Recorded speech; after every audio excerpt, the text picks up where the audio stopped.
Menorca sempre ha estat present en la meva memòria. He recorregut les parts més conegudes de l'illa, les platges, banyant-me en les aigües clares i sentint la tranquil·litat de les ones del mar. He viscut el jaleo, meravellant-me i espantant-me amb els salts dels cavalls, ballant entre la multitud el so de la mateixa cançó.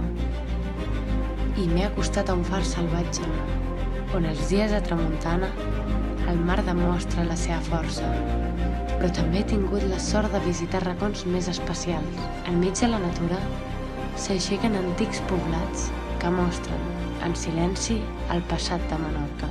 Des de petita he caminat entre els grans blocs de pedra, sentint que m'havia transportat en una altra època. I ara em continuen fascinant pels misteris que amaguen.